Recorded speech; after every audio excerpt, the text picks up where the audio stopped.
In this video, I'll show you how to get a Pyret file, such as this one, into a GitHub repo. So this just a little file just draws a Mario character, such as this, and I'll create a new repo for it. If you already have a repo, you don't have to create a new one, but some of the steps will be the same.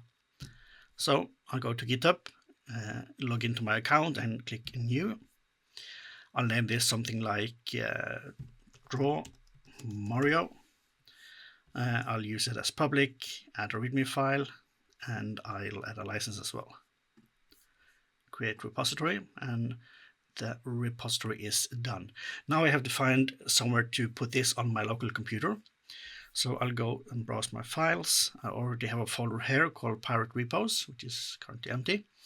And in order to clone the repo down to this folder, I go to a terminal, which I have here.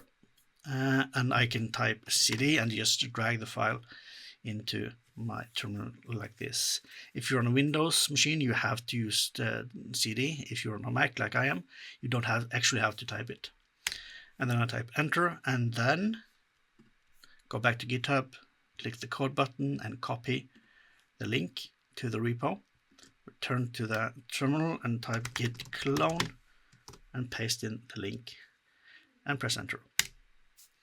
You now have the GitHub repo cloned into your files. So here we have the folder Draw Mario, which will contain the repository.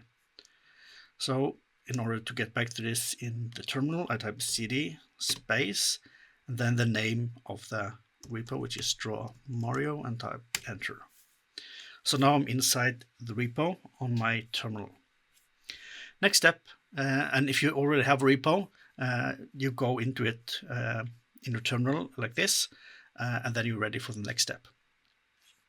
I go back to Pyret, click on File and Download. So I choose to save it, and I'll just save it on my desktop for now, like this. And then I can click here to find it in my file system. So once it's downloaded like this to my desktop, I'll find back the folder where I had the repo.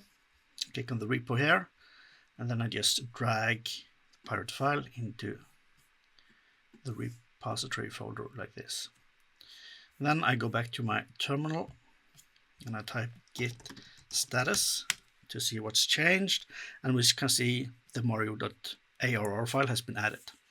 So I do just a standard routine by git add everything, git commit, added the Pyret file to Draw Mario, and then finally git push to get it up to GitHub. And now going back to the GitHub page and refresh it, and here we go, your Pyret file has been added, and you can also see GitHub recognizes that you have made this in Pyret. And that's it. Your code is now on GitHub.